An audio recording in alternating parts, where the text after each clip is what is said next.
낭만의 도시 파리가 지금 쓰레기 더미와 최루탄 연기 속에 갇혀 신음하고 있는데, 에펠탑 아래 쥐떼가 들끓고 샹젤리제 거리는 화려한 명품 숍 대신 깨진 유리창과 불타는 바리케이드로 뒤덮인 지칠 선진국이자 유럽 경제의 심장이라 불리던 프랑스의 적나라한 민낯입니다. 정부는 돈이 없어 빚을 내는데 국민들은 더 내놓으라며 화염병을 던지고, 청년들은 일자리가 없어 거리를 배회하거나 아예 나라를 떠나버리는 기막힌 상황. 한때 세계를 호령했던 이 거대한 제국이 어쩌다가 유럽의 병자를 넘어 국가부도라는 단어를 입에 올리는 처참한 지경까지 추락하게 된 걸까요? 단순히 게으른 국민성 때문일까요?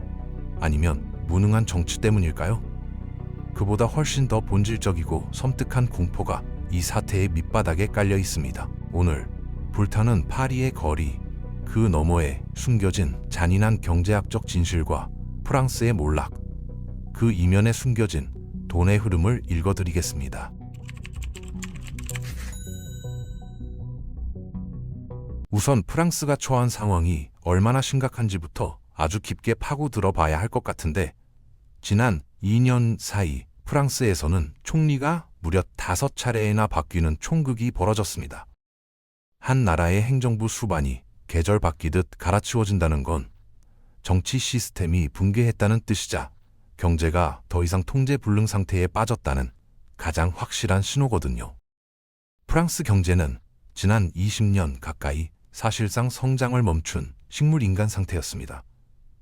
그동안은 조상들이 물려준 막대한 부와 매년 전 세계에서 쏟아지는 관광 수입, 그리고 높은 생활 수준이라는 환각제에 취해 고통을 잊고 있었지만, 이제 약발이 다 떨어지고 끔찍한 금단 현상이 시작된 겁니다. 이 모든 비극의 시작점에는 인구라는 거스를 수 없는 재앙이 도사리고 있는데, 현재 프랑스 인구 5명 중 1명 이상이 65세 이상의 노인입니다. 수치로만 따지면 1,500만 명, 대한민국 인구의 3분의 1에 달하는 엄청난 숫자가 부양을 필요로 하는 노인이라는 거죠. 문제는 이 속도가 미친 듯이 빨라져서 2070년에는 국민 3명 중 1명이 노인이 될 거라는 암울한 전망입니다. 프랑스가 자랑하던 요람에서 무덤까지라는 완벽한 복지 시스템이 이제는 국가의 목을 조르는 올가미가 되어버린 겁니다. 프랑스의 연금 제도는 치명적인 결함을 안고 있는데, 내가 젊을 때 낸 돈을 불려서 나중에 받는 구조가 아니라 지금 일하고 있는 청년들의 지갑을 털어서 지금의 노인들을 먹여 살리는 이른바 부과식 방식이거든요. 이게 1960년대만 해도 청년 4명이 노인 1명을 어깨에 짊어지면 됐기에 모두가 행복했지만, 지금은 청년 1.9명이 노인 1명을, 그것도 기대 수명 83세까지 늘어난 장수하는 노인을 죽을 때까지 책임져야 하는 처참한 구조로 무너져 내렸습니다. 돈을 버는 사람은 줄어드는데 돈을 쓸 사람은 기하급수적으로 늘어나는, 말 그대로 폰지 사기와 다를 바 없는 구조가 되어버린 셈이죠. 프랑스 국민들이 이토록 분노하는 이유는 그들에게 연금은 단순한 복지가 아니라 후불 임금이라는 인식이 강하기 때문입니다. 내가 젊어서 뼈 빠지게 일해서 윗세대를 부양했으니 이제 내가 받을 차례인데 왜 약속을 어기느냐는 배신감이 깔려 있는 겁니다. 하지만 국가는 냉정하게 대답합니다. 미안하지만 너희를 부양해줄 다음 세대가 사라졌다고 말이죠. 그렇다면 정부는 어떻게 해야 할까요? 상식적으로 세금을 더 걷거나 주는 돈을 줄여야겠죠. 하지만 프랑스에게는 더 거둘 세금이 남아있지 않다는 게 진짜 비극입니다. 이미 프랑스의 국민 부담률은 국내 총생산 대비 44%로 경제협력개발기구 국가 중 압도적인 1위권인데, 100만 원을 벌면 44만 원 이상을 국가가 가져가는 나라에서 노인들을 위해 돈을 더 내라고 하면 과연 누가 순순히 지갑을 열까요? 소득세 최고 세율은 45%에 달하고 기업이 부담해야 하는 사회보장세까지 합치면 사람 한 명 쓰는 비용이 다른 나라의 1.5배나 비쌉니다. 기업들은 비명을 지르며 공장을 해외로 옮기고 부자들은 세금을 피해 국적을 포기하는 엑소더스가 벌어지고 있는 이유입니다. 세금으로 해결이 안 되니 결국 연금 개혁 카드를 꺼낼 수밖에 없었는데 마크롱 대통령이 정년을 고작 62세에서 64세로 딱 2년 늦추겠다고 발표했습니다. 한국이나 다른 나라 기준으로는 64세도 빠른 편이지만 프랑스 국민들에게 이건 선전포고나 다름없었습니다. 그들에게 연금과 조기 은퇴는 단순한 복지가 아니라 수십 년간 투쟁에서 얻어낸 신성한 권리이자 프랑스 시민의 자존심이었기 때문이죠. 결국 분노한 시민들은 거리로 쏟아져 나와 도시를 마비시켰고 쓰레기 수거가 중단되어 낭만의 도시는 악취로 뒤덮였으며 정부는 헌법 49조 3항이라는 비민주적인 칼을 휘둘러 의회 패싱까지 감행하며 법안을 통과시켰습니다. 하지만 그 대가로 마크롱 정부는 식물 정부가 되었고 사회적 신뢰는 박살이 났습니다. 더 절망적인 건 이렇게 나라를 뒤집어 놓고 개혁을 했는데도 연금 적자를 메우기엔 턱없이 부족해서 2028년이 되면 또다시 이 짓을 반복해야 한다는 사실입니다. 이 혼란의 가장 큰 피해자는 누구일까요? 바로 미래를 빼앗긴 청년들입니다. 프랑스의 청년 실업률은 선진국 중에서도 기형적으로 높은데 아이러니하게도 노동자를 너무 강력하게 보호하는 법이 청년들의 발목을 잡고 있거든요. 프랑스에서는 한번 정규직으로 채용하면 해고하는 것이 거의 불가능에 가까워서 기업들은 리스크를 피하기 위해 청년들을 한 달 미만의 초단기 계약직으로만 돌려막기 시작했습니다. 노동시장은 철밥통을 쥔 기성세대와 언제 잘릴지 모르는 비정규직 청년 세대로 완벽하게 쪼개졌습니다. 이런 상황에서 똑똑한 프랑스 청년들이 조국에 남아있을 이유가 있을까요? 세금은 폭탄이고 정규직 취업문은 닫혀있고 늙은 세대를 부양하느라 허리만 휘게 생겼는데요. 그래서 매년 수만 명의 엔지니어, 의사, 금융 전문가들이 짐을 싸서 영국, 미국, 스위스로 떠나는 두뇌 유출이 가속화되고 있습니다. 국가의 미래 동력이 제 발로 걸어나가는 말 그대로 국가적 자폭 행위가 벌어지고 있는 겁니다. 결국 프랑스 정부가 선택한 최후의 수단은 마약과도 같은 빚이었는데 2008년 금융위기와 코로나 팬데믹을 거치며 프랑스는 빚을 내서 복지를 유지하는 달콤한 유혹에 빠져버렸습니다. 그 결과 현재 국가 부채는 국내 총생산 대비 115%라는 재앙적인 수준에 도달했고 금리가 오르면서 이제 프랑스는 국방비만큼이나 많은 돈을 오직 빚 이자 갚는 데만 쓰고 있습니다.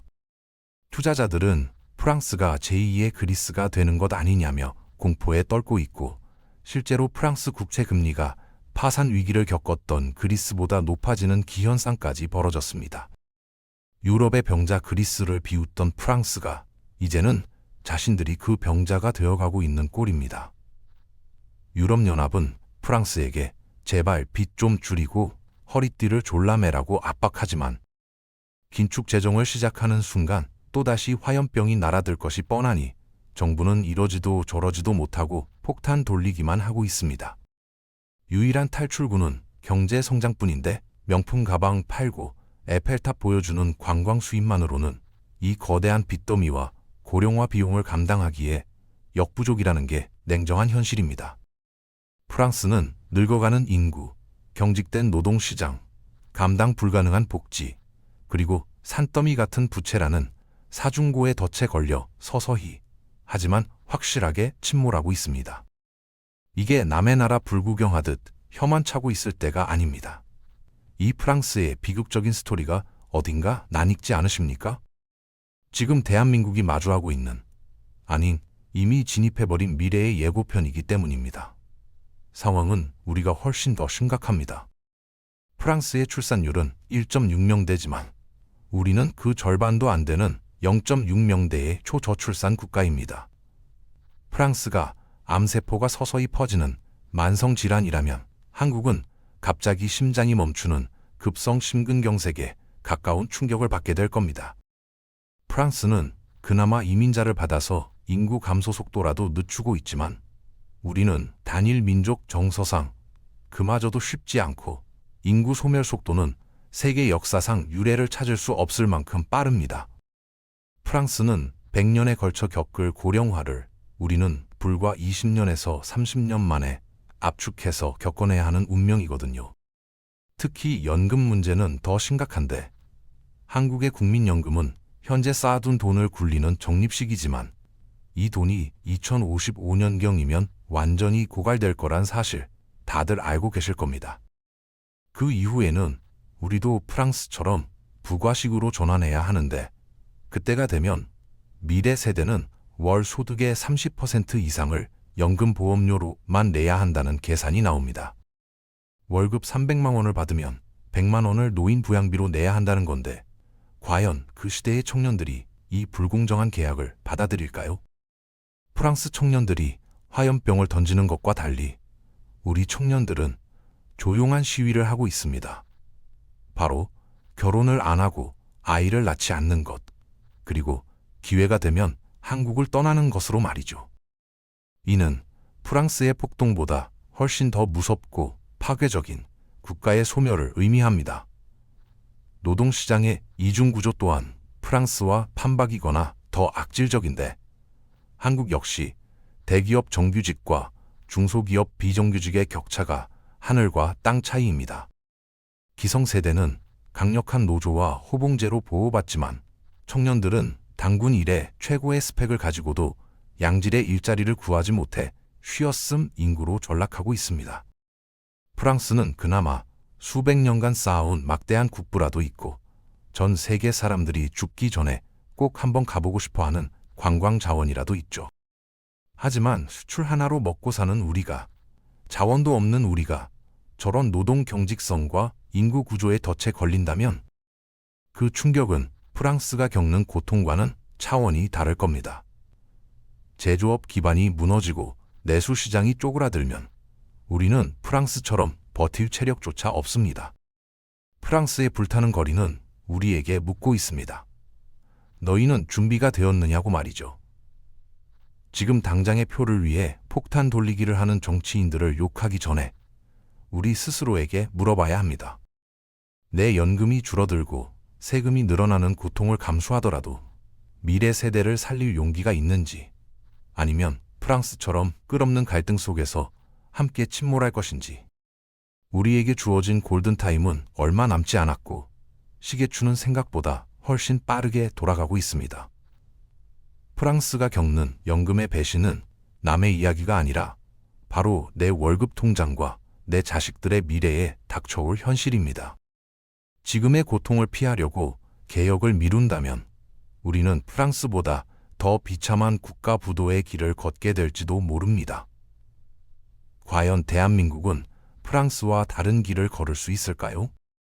결국 이 모든 사태의 핵심은 공짜 점심은 없다는 냉혹한 자본주의의 원칙이 국가 단위로 증명되고 있다는 사실입니다. 프랑스가 보여주는 저 화염과 분노는 병든 시스템을 방치하고 빚으로 쌓아 올린 가짜 평화가 무너질 때 어떤 대가를 치러야 하는지를 보여주는 가장 비싼 수업료인 셈이죠. 우리는 지금 그 수업료를 내지 않고도 미래를 바꿀 수 있는 역사상 유례없는 마지막 기회를 잡고 있는지도 모릅니다. 하지만 기억하십시오. 변화를 거부한 대가는 언제나 변화를 시도하는 고통보다 훨씬 더 혹독하다는 것을요. 지금 우리가 마주한 이 불편한 진실을 외면하고 기득권을 놓지 않으려 한다면 10년 뒤 대한민국은 프랑스의 시끄러운 몰락보다 더 비극적인, 아무도 남지 않아 비명조차 들리지 않는 조용한 소멸을 맞이하게 될 것입니다. 이 영상이 여러분의 자산을 지키는 작은 이정표가 되었길 바랍니다. 오늘도 경제를 읽으며 자산을 키우는 하루 되시면 좋겠습니다. 구독과 좋아요는 영상 제작에 큰 힘이 됩니다. 감사합니다.